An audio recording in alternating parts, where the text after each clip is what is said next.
dissent. President Biden took off the gloves last night, insisted the American people should dissent from the Supreme Court decision inventing presidential immunity, said he agreed with Justice Sotomayor's dissent and that he too dissented.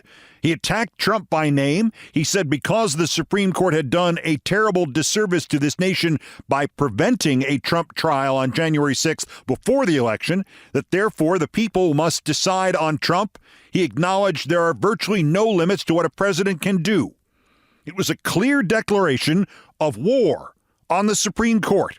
It was a clear repositioning of Trump from just an unprincipled political opponent to a genuine menace to our form of government and our form of life. Any president will be free to ignore the law, Biden said. He closed with, "May God help preserve our democracy." It was strong. It was good. I believe in the references to both the Supreme Court and Trump. It was unprecedented. And I hope it was just a start of this president forcefully defending the democracy, because it is far from enough.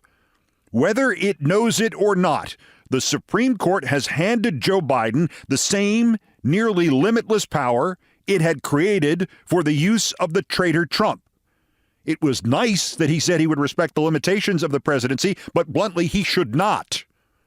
How about pointing at a big printout of presidential immunity and say, I'm issuing an executive order establishing 6 more seats on the Supreme Court and a mandatory Supreme Court ethics code that goes into effect now. And here are the nominees, and the hearings start tomorrow. And if you want to make a big deal out of it, Mr. Chief Justice, they will be escorted to their chairs at the Supreme Court by Secret Service or the National Guard or whoever. But look, I'm not threatening you, current justices. I mean, I don't want any trouble here. I know Mr. Alito has his own flag. Why not show what presidential immunity means? What, as he said last night, Trump could do with it. But instead of doing the kinds of things Trump intends to do, doing something only 1/1,000,000th as impactful, something intended for the good of the nation. Pack the court. Put the whorehouse of Alito and Thomas out of business. I am delighted the president dissents and is willing to say so. Now, to put dissent into actions.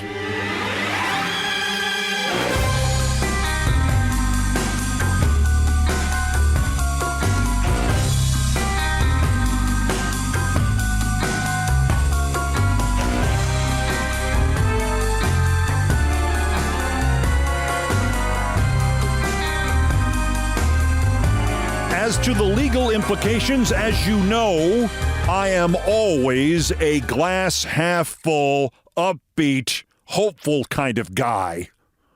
So what I saw in yesterday's corrupt Supreme Religious Court creating Presidential Official Act immunity and transforming a democratic republic into a monarchy, the Kingdom of America, I saw the problem solving it promises.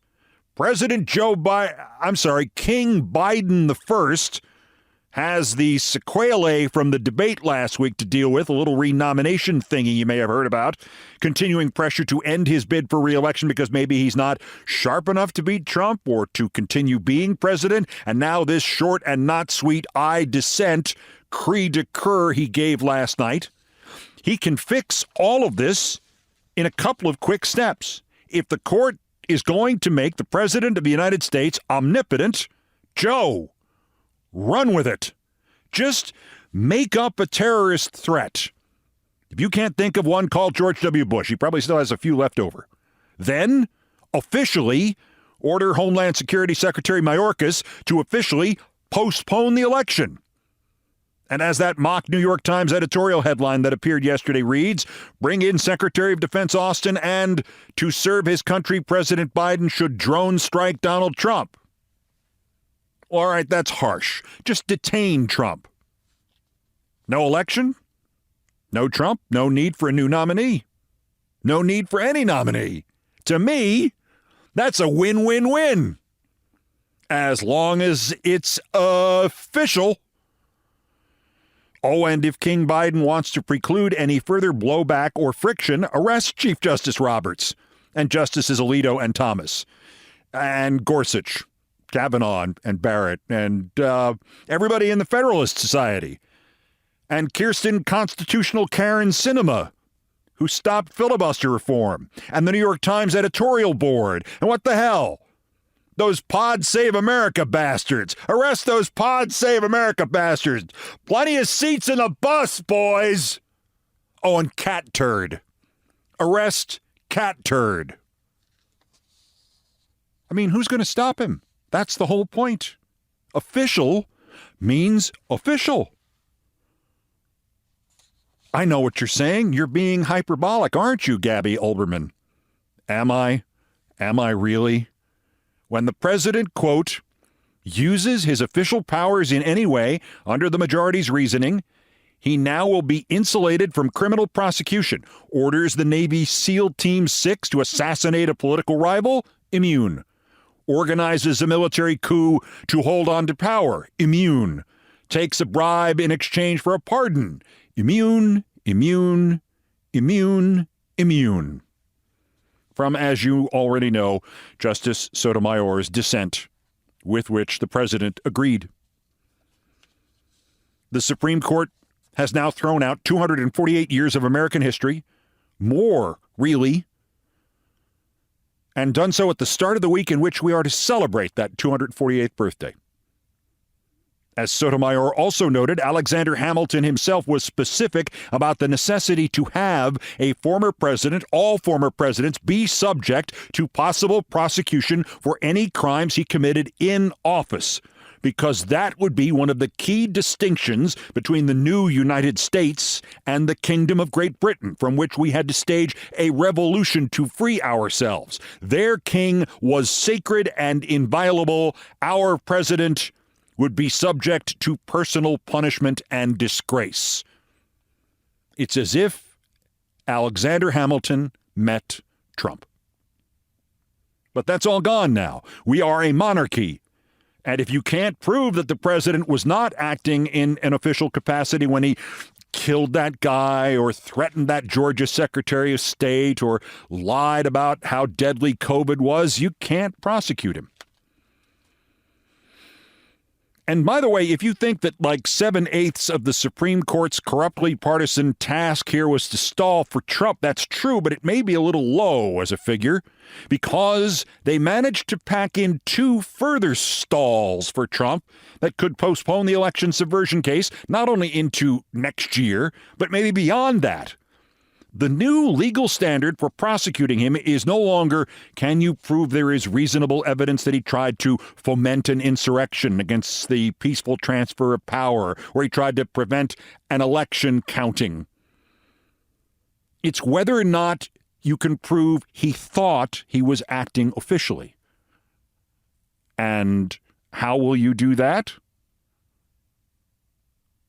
Well, Trump can sue over every action that a court declares was unofficial. Each count based on unofficial conduct, he can just sue. Another stall, add months to the delay for Trump. And add months more after that, because the time bomb hiding behind that hidden time bomb is the additional finding by this court that would make the government of Iran blush. If you do somehow sneak a charge past the giant rubber that John Roberts just wrapped around Trump's head, if you do find something unofficial with which to charge him, you cannot use as evidence anything that he did related to that charge that was itself part of an official act. The easiest comp for this is Richard Nixon's strenuous exertions to get himself a pardon and Gerald Ford's disastrous career-ending stupidity to give him one. They were utterly unnecessary. The Watergate cover-up was based on the lie that there was a national security element, so the CIA had to tell the DOJ to drop the investigation. That was a crime in 1972. As of yesterday, it's not a crime anymore. It's an official act. And then anything Nixon did to get those departments to stop the investigation, every part of the cover-up, like every meeting he had with John Dean, all the ones Nixon moronically recorded for posterity, all those times he bugged himself. A prosecutor could not use any of that as evidence against Nixon. As John himself posted yesterday, when the president does it, that means that it is not illegal. Richard Nixon, 1974, affirmed U.S. Supreme Court, 2024. The response besides the president's, the official Senate Judiciary Committee social media feed sent out 3 strongly worded posts. And when I say strongly worded, I mean not strongly worded. Breaking. Yeah. Justice Thomas and Justice Alito brazenly refused to recuse themselves from Donald Trump immunity case, despite repeated calls to do so. Mr. Chief Justice, we need an enforceable code of conduct for all Supreme Court justices. Oh, did you send this out before you finished it? You left out, pretty please, while you were begging. Not only does that sound like it was sent by a eunuch, like Judiciary Committee Chair Dick Durbin, but it was not posted until roughly 5 hours after the ruling was posted. There is no easier dystopian view of the future than to predict the one in which Trump does what he says he's going to do if he is returned to power, and about which the court indemnified him yesterday.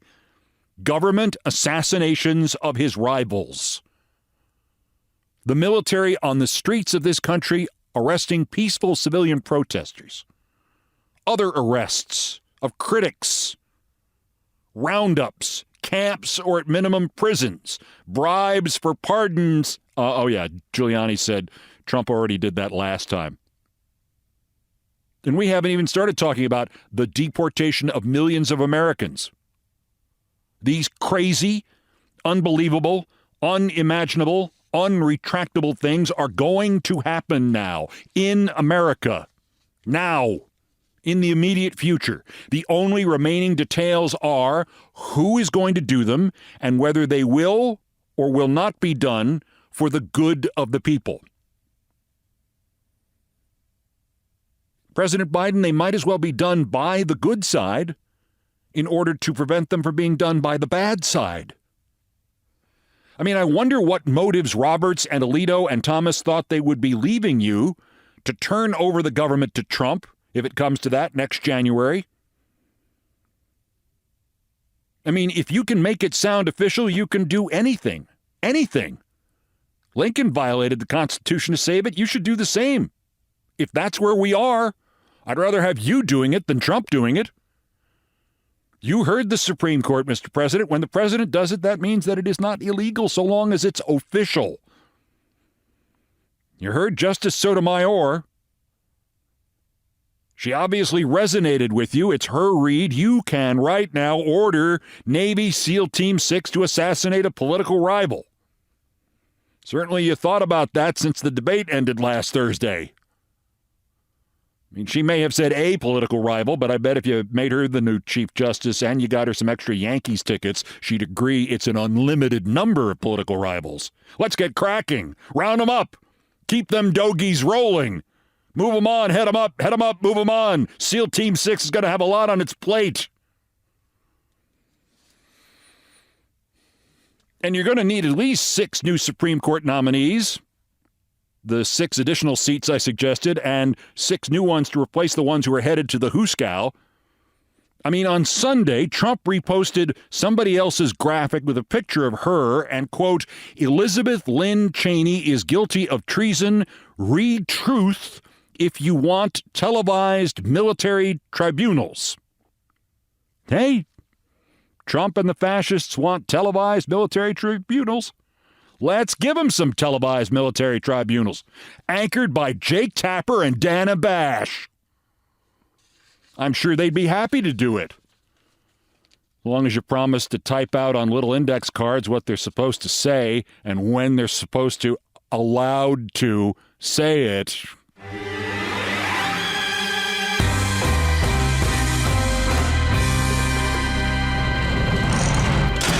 Rolling. Okay, I'll stop.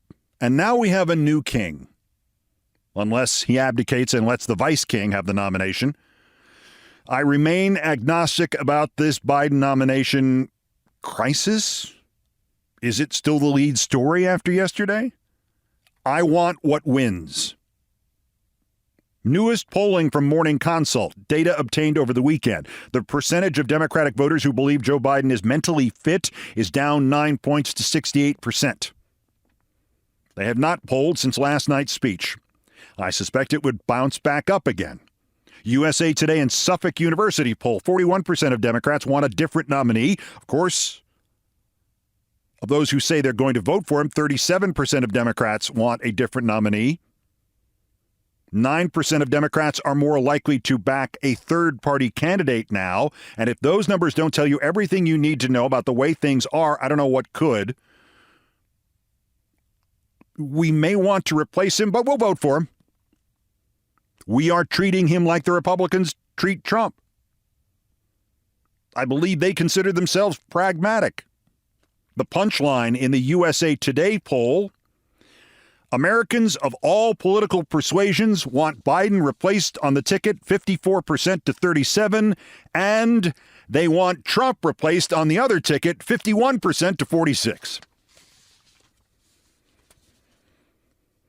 One of the more intriguing and underpublicized arguments for changing horses is the idea that Trump has been way too quiet about Biden since the debate, that you would have expected him to be pushing for Biden to drop out. That if the scenario was the way I tend to see it, that barring new information, Biden remains the strongest opponent, that if that's true, Trump would be trying to get a different opponent, trying to get him to drop out. But there is evidence that while Trump has had the animal cunning to largely stay out of it, and to let Biden potentially self-destruct so far, that Trump has been veering towards not staying out of it any longer. Firstly, the Republicans have tried to find some excuse to get the Democratic nominee to drop out during the presidential campaign, during every presidential campaign since at least 2008. Moreover, on Saturday, Trump himself posted that not only did Biden's debate performance raise the question whether America can survive 4 more years of him, but he added, the fact is, I don't know if it can survive 5 more months. We are in great danger during what will be a transition period, unquote. Well, that is the typical Trump plausible denial opaqueness. But obviously, he's trying to stir up some kind of unstoppable demand for, if he wins, Biden resigning immediately and letting Trump take over in November. So no, he's not actively arguing for Biden to leave the ticket. He's just actively arguing for Biden to leave the White House before the end of his term. Which reminds me about a point I wanted to make yesterday, which I wanted to make after the live podcast Thursday night, which I originally did make in February before the State of the Union. Bluntly, if you want Joe Biden to quit the ticket, I cannot help but suggest that you also need to argue that he should quit the presidency. If the argument is that the Biden we saw Thursday night actually has appeared with frequency at moments of great import in the last 6, 8, 10 months, and it's bad enough, whatever it is, to make a presidential nomination change unprecedented in the history of our country. If it's that bad, why do you want somebody so compromised running the country? Additionally, if you are going to be cold enough and calculating enough to shiv the sitting president of the United States in July, 127 days before the election, or ask him to shiv himself, actually, and if history proves that being president already is the easiest way to win a presidential election, does it not necessarily follow, no matter how cruelly, that if you were going to argue Biden can't be the nominee because he can't win the election, and he can't be president next January, he also can't be president right now? And you have to optimize the advantages of whoever replaces him on the ticket, since the only morally justifiable choice is the vice president anyway, and removing Biden and then removing her would make the Democrats' experience in 1968 look like something between a laugh-in and a love-in. Don't we need, both in terms of who safeguards the nation and in terms of the political advantage of incumbency, don't we need in this construction President Kamala Harris? immediately? I mean, isn't that the logical extension of those arguing for Biden to quit the ticket? Yes, quit the ticket. Oh, by the way, stay on as a lame duck. So we have a Democratic president of the United States and a would-be Democratic president of the United States who's still his vice president.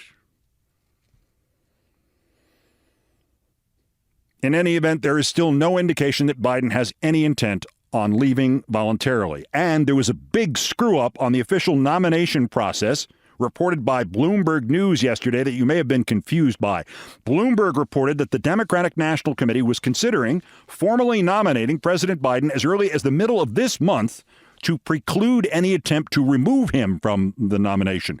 As a flood of DNC folk then pointed out, no, a game of telephone has obviously been played on the story of the online nomination of Joe Biden 2 weeks ago in order to beat the state of Ohio's deadline. The ballot deadline there to get your name on the ballot in Ohio, August 7th, the deadline with which Ohio fascists were trying to knock Biden off the ballot entirely.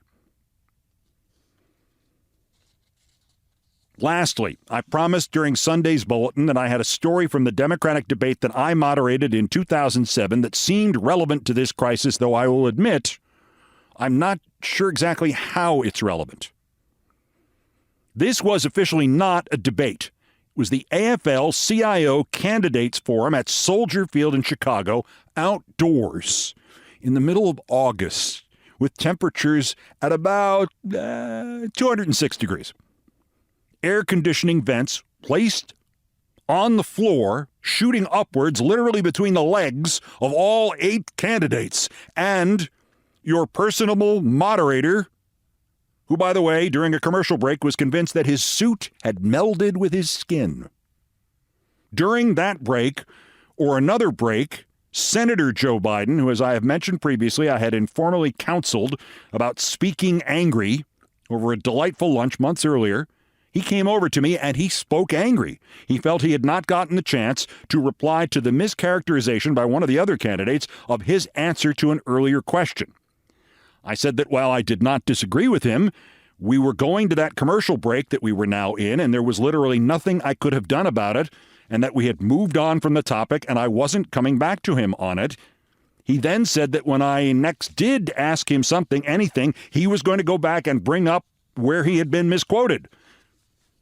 By now, I had already begun to feel like I was interfering on behalf of one candidate, or maybe against him. I really couldn't tell. Either way, I thought I better stop here. But for the sake of the entire debate and the broadcast, and for the sake of not starting a war among the candidates when it was already 206 degrees out, when my only goal in that entire campaign was getting anybody but John McCain elected president, I reminded Senator Biden what all the candidates had been told beforehand and what I had just teased going into the commercial break. There had been a terrible mine accident in West Virginia weeks earlier. This was a union forum. The AFL-CIO sponsored the thing, rented Soldier Field, something like 25,000 union members sweating it out in the baking Chicago summer heat. One of the widows of one of the dead West Virginia miners was going to ask one of the questions from the audience. Biden knew all this. The other 7 knew this. I felt that it was bending the rules, but just still barely within my reasonable discretion to tell him that he was an obvious choice to be one of the candidates who got to try to answer her question and interact with her. I mean, he's from Scranton. That's mine country in Pennsylvania. Who better to talk about a mining accident to a mining widow? And to address her and then suddenly switch from her grief to something else about, I don't know, terrorism, banking. That was not going to look good for the party, for the debate, or for Senator Biden. Sure enough, we came back. The woman asked her question. I don't think it went to Biden first. I don't think I called upon him first, but I did go to him as we had planned.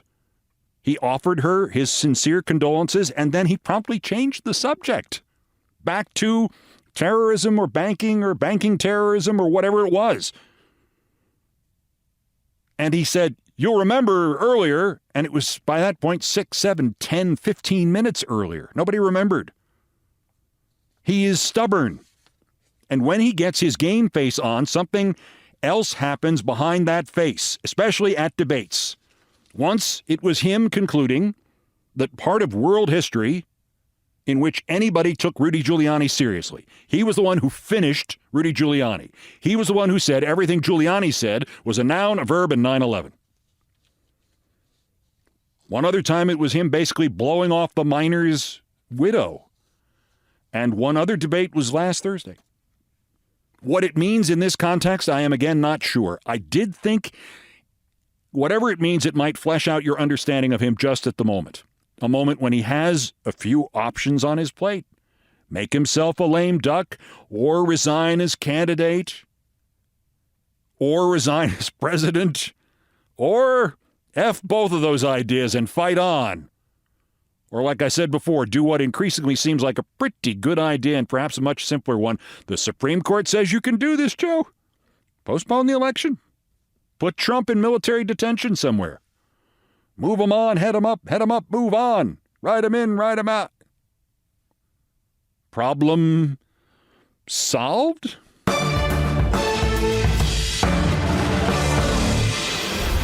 Also of interest here, rolling. Okay, I give up. The situation is too grim for any more of my stupid singing today, which is exactly why I definitely must start singing today. Oh, Nancy! Keep rolling. The Supreme Court ego swollen. Keep them fascists rolling. Joe Biden, Neil and Sam and Thomas are kissing Trumpy's fat ass. They gave the Constitution big hurts. From all these thugs, judicial declare an act's official. They're over when you arrest John Roberts. Theme from Rawhide. Thank you, Nancy Faust. Also of interest here, so many people have said so many stupid things about the Biden and presidential immunity stories that I've had to expand the worst person's field yet again. Today starring Ralph Nader and another fathead at NBC News, and no less than the all-time champion of the world of worst, Bill O himself. Bill O'Reilly! Right you are, Mr. Mayhofer! That's next! This is Countdown!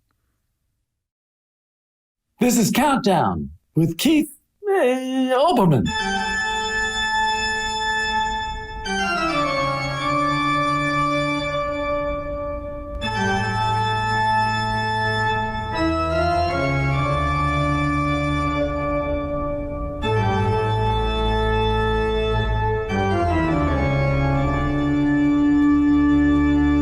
Still ahead of us on this edition of Countdown. A little break from all this.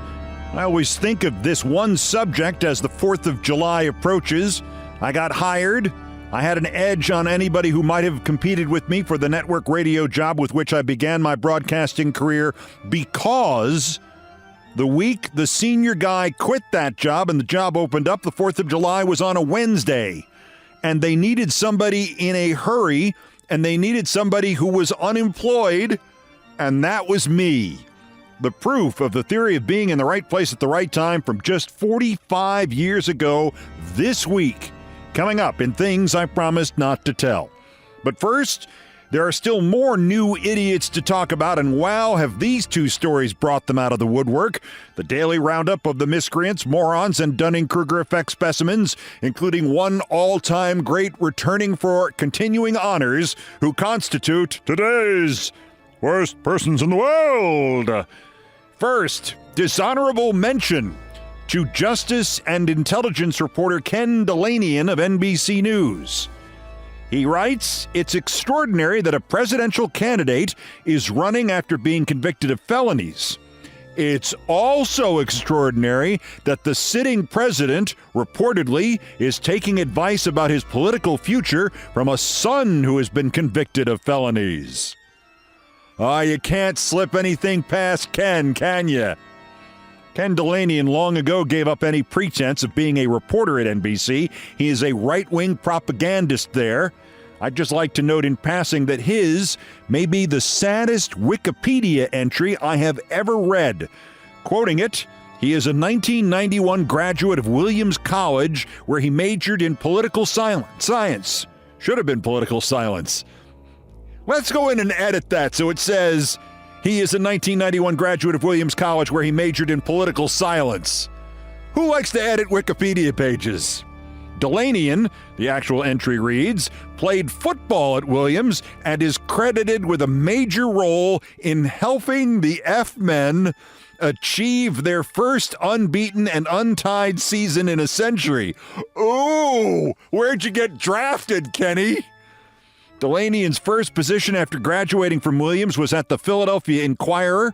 According to Delanian, his first published article at the Inquirer was a story on a pet funeral. See, when you find what you're good at that early in your career, you should stick to it. Don't get in over your head on justice and intelligence.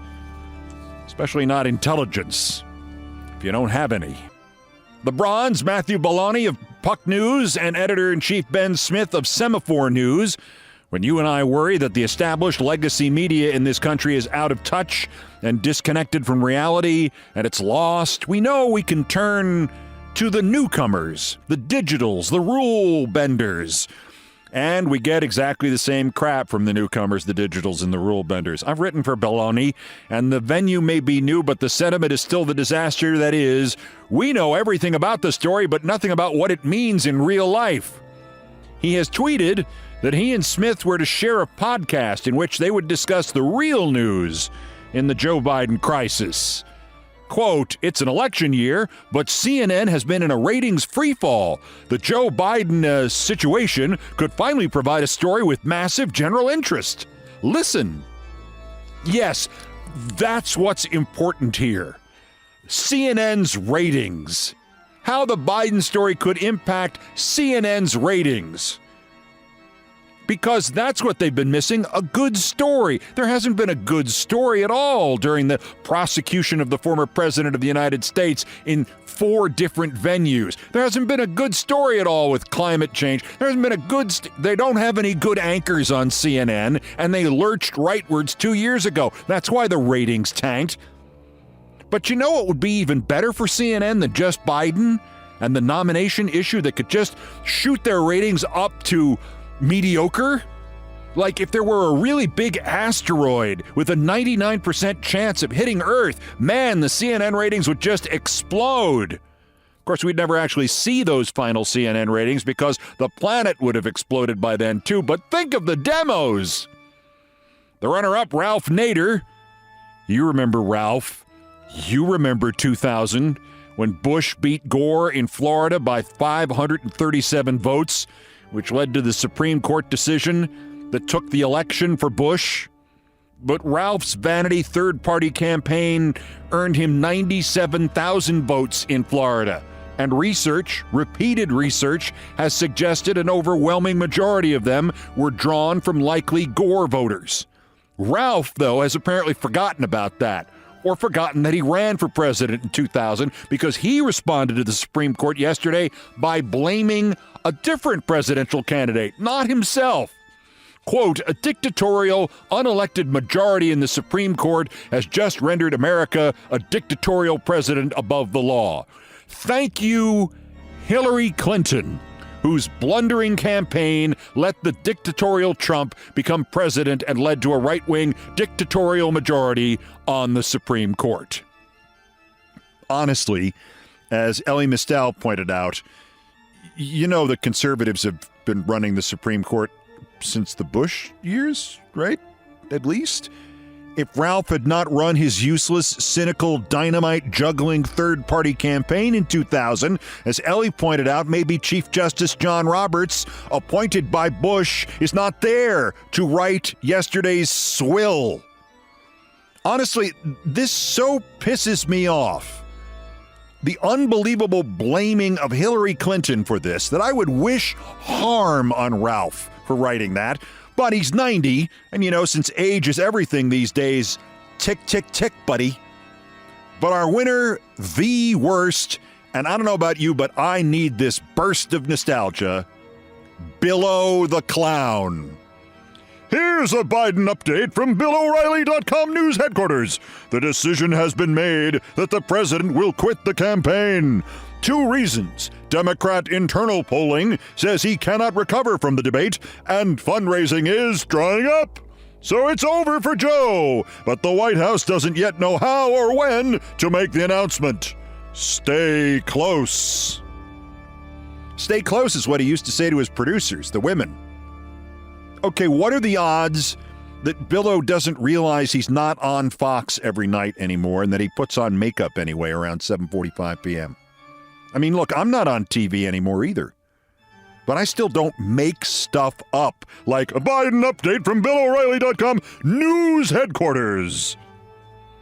It's a tent in the yard, except when we live stream from iHeart headquarters, I do the Countdown podcast in this converted walk-in in my home, which, by the way, has the best acoustics I've ever gotten to use. And I do not call it Countdown with KeithOlbermann.com news headquarters, because that would be stupid. It's where I keep a few suits. I keep a few more than I need, largely to improve the sound quality in here. Since I saw this Billo Biden update, I have spent way too much time wondering what the physical layout is like at BillO'Reilly.com news headquarters. I really don't have a good picture in my mind. But if I refer back to the lawsuit, the testimony, and the Andrea Macris sexual harassment suit against Billo, I suspect that whatever the rest of it looks like, BillO'Reilly.com news headquarters is equipped with some falafels and at least one very well-used vibrator. Bill O'Reilly. The crowds may be gone, but the lies linger forever. Today's worst person in the world. Right you are, Mr. Mayerhofer.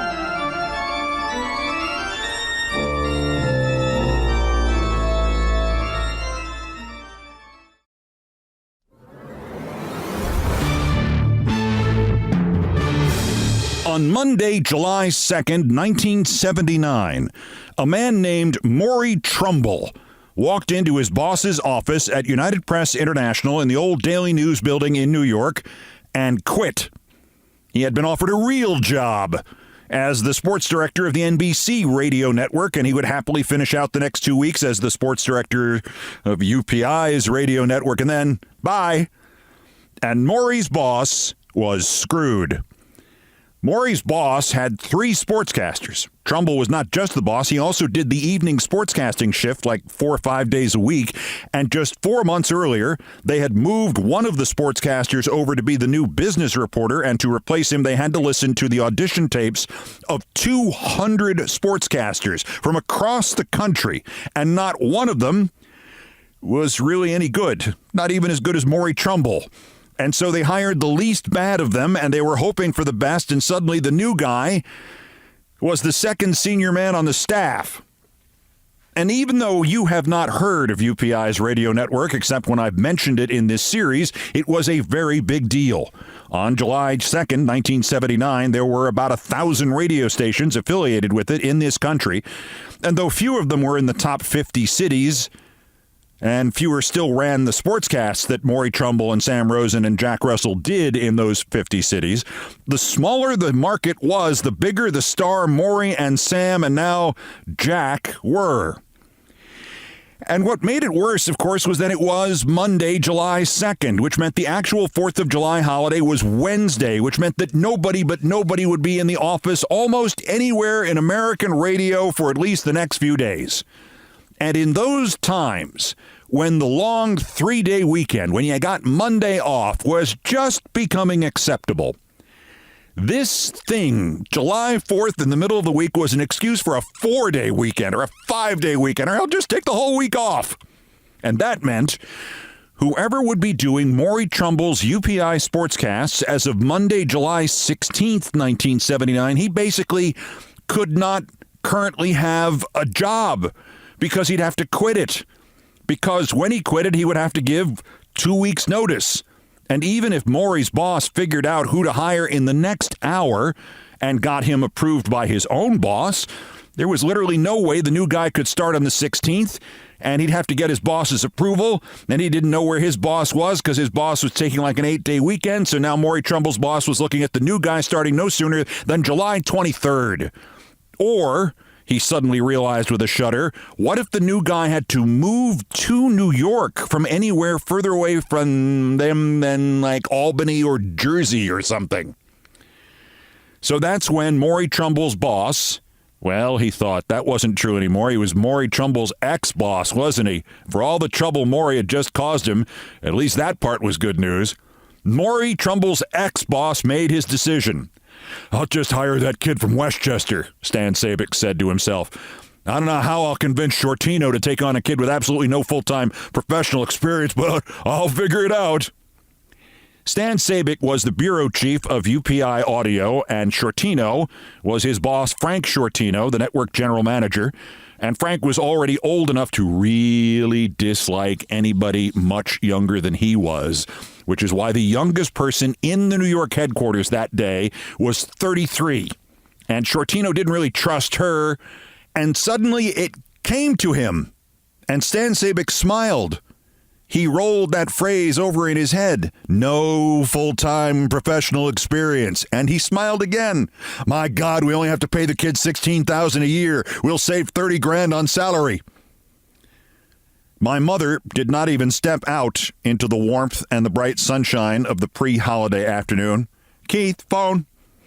I was lying there on our very sketchy front lawn, listening to my home-built Walkman and working on my tan, and trying not to think of the fact that it was now the week of July 4th, which was the deadline I had given myself for just sitting around working on my tan after I surprised myself and my family and my friends and especially my professors by actually graduating from Cornell on time in 7 semesters, the last of which contained 28 credits in 10 different courses, a juggling act so arduous that I will still, all these years later, have dreams in which it is graduation morning, May 28th, 1979, and I suddenly realize I have forgotten an entire course, and I must read 3,000 pages or write 500 pages or both before noon, or I will not graduate on time, and I will have to go back and start all over again in, well, if it's a really stressful period of time in my life, I will have to go back and start all over again in the 3rd grade as an adult in those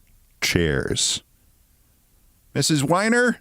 I'm stuck in the chair again, possibly because I'm 64 years old. Keith, it's Roger Norham. My heart suddenly raced. Roger Norham was my contact at a radio network I had basically known nothing about even 3 months earlier. It was called UPI Audio. A friend of a friend of a friend of a friend had referred me to a news editor there named Art McAloon. And I went into the UPI Audio offices on 42nd Street in my best suit, with absolutely no worry that I'd ever forget a name like Art McAloon, and out came a very quiet man with a kind face and a big round beard and a big round curly head of hair, and he proceeded to explain very quietly that he was not Art McAloon, and Art had quit, but not before passing me on to him, Roger Norham. Before I knew it, Roger had in turn passed me on to a sportscaster named Sam Rosen. I have introduced you to him here before. He made such an impression on me that my last Cornell English paper was supposed to be a quick profile of somebody interesting I had just met, and I chose Sam over somebody else I had met the same day, and the other guy was named Bob Iger. Anyway, Sam had been startled at the tape of my college sportscasts and had pronounced it twice as good as the guy they had just hired, who was now Stan Sabick's second senior sportscaster. And before I knew it, Sam had given the tape to Stan, and Stan had invited me back into New York for a formal interview, and Stan had said, you will hear this a lot in this business, but give me a little time. I think I can guarantee you 6-7 weeks of vacation relief this summer, some sports, some news, if you don't mind doing both. Roger Norham had some interesting news for me on that phone call. You may have guessed it was about Maury Trumbull resigning from UPI and going to NBC. It's the talk of the place right now. He's already packing. They'll have to move fast, and with the holiday, there's no way they can bring in people for interviews or have a full search to replace him. You should give them till Thursday. The 5th. And call Stan, unless he calls you first. I mean, they really loved your tape. Stan told people about it. He was very excited. It's the old cliche, Keith, about being in the right place at the right time. And by the way, if you can make it over, you are cordially invited to the annual Norham family 4th of July bash. We're in Westchester, too. I never once spoke to Roger Norham that he did not invite me to a Norham bash. He had them for all major holidays, and I believe for lesser events like the Westminster Dog Show and Moroccan Independence Day. He was a lovely man, and while he was a fine newsman, he was far better at kindness and favors like the one he was doing me on that July afternoon so long ago. Needless to say, I was silent and pretty much breathless for the rest of July 2nd, 1979, as hard as that might be for you to believe. I explained to my folks what might be going on, how just as I was going to make myself start worrying about actually getting a job, maybe in Atlanta, I might have just gotten a job a 40-minute train ride away. Based on what Stan Sabick had said about getting me vacation relief work, I suspected he would offer me something on a temporary basis to see if I could actually do it. But still, if even that actually happened, this was my chance to break into professional radio at probably the peak of professional radio's post-war importance and competitiveness and expansion, and to break in New York City at a network. My rivals for every job I would seek for the next 20 years or 30 years or 50 years would be happy to be breaking in Keokuk, Iowa. No offense, Keokuk. And I would be on the network they would hear as they arrived to do the morning shift at 4:30 a.m. in Keokuk. I do not remember sleeping that night, certainly not well. Still, I am confident that I remember this correctly. On Tuesday, July 3rd, 1979, I was back out on the Olbermann family tanning lawn, 20 feet from the driveway, just afternoon when the front door opened and Mom said it again. "Keith, phone, someone named Stan." "Keith, Stan Sabick," he laughed. Stan laughed a lot. Stan and I had a loud fight 14 months later that got me fired and then unfired. Hours later, Stan laughed in the middle of all that, twice. "Tired of lying around the pool yet?" I lied and said yes. Of course, there was no pool. Just my lawn. "I don't know if you've heard." He said it in such a way that confirmed that he was confident I had heard, and Norham or Rosen or somebody had called to tell me. "But my sports director quit to go to NBC. I need a full-time sportscaster to replace him. You interested?" Prepared as I was for the offer of part-time work, I was stunned on top of stunned. "Full-time, Stan? Did you say full-time?" Stan laughed. "Yes. 16,000, no negotiations. Mostly nights, some mornings, some ball games you get to cover. Split days off. You're not going to have a weekend for a couple of years, probably. Can you come in Thursday to fill out the job application for the job I just hired you for?" He laughed again. Ever since I have associated the 4th of July with the start of my career, but especially those years when the week with the 4th in it is in the middle of the week just like that, and makes it more difficult for employers to hire anybody except the cheap and the unemployed.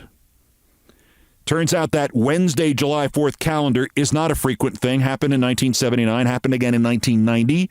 2001, 2007, 2018, not scheduled to happen again until 2029, barring major breaking news developments. A week to the day that Stan Sabick had called, I was on the air at UPI. I wasn't supposed to be. I was just supposed to be watching the morning shift with Sam Rosen. And then finally he said, "So do you think you got the hang of it?" And I said, "Well, I guess so." And he said, "Good, because you're on at 9:45. I was so scared I had an out-of-body experience. 30 days after Stan Sabick called on July 3rd, I was on my own on the night shift, maybe the 7th time, when the Yankee catcher Thurman Munson was killed when he crashed his private plane, and I had to call his teammates for interviews and still do the sportscast every hour. By October, they had put me on a plane to go cover the National League playoffs. 6 months after he called, Stan and Sam Rosen and I were covering the 1980 Winter Olympics for UPI Radio, and our stuff was playing on radio stations around the world. But all these years later, none of that compares to the sensation of that phone call and the realization that my career had really started. And 48 hours later, I was walking into UPI's offices as a pro. Plus, I got the first shock of my career. Good news, Stan said and laughed.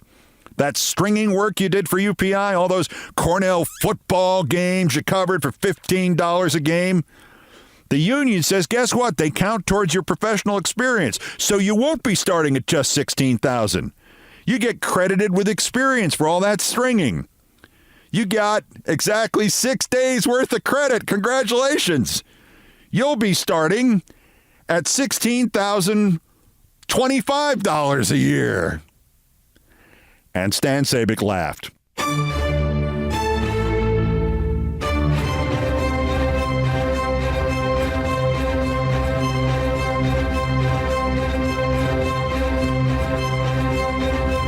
I've done all the damage I can do here. Thank you for listening. Countdown musical directors Brian Ray and John Philip Chanel arranged, produced, and performed most of our music.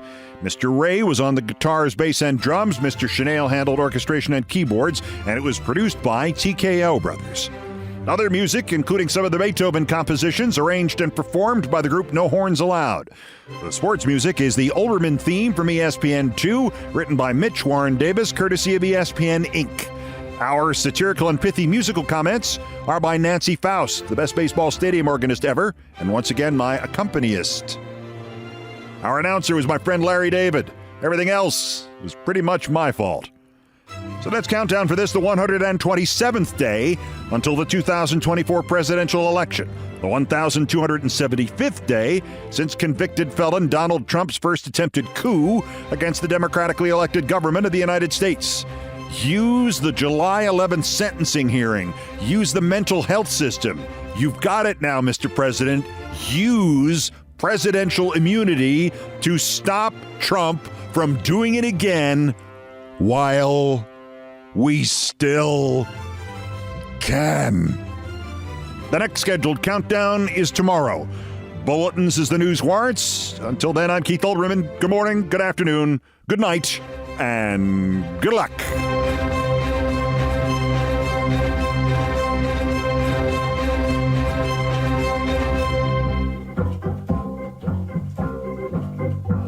Keep rolling, rolling, rolling. The Supreme Court ego swollen. Keep them fascists rolling. Joe Biden, Neil and Sam and Thomas are kissing Trumpy's fat ass. They gave the Constitution big hurts. From all these thugs judicial, declare an acts official. They're over when you arrest John Roberts. Theme from Rawhide.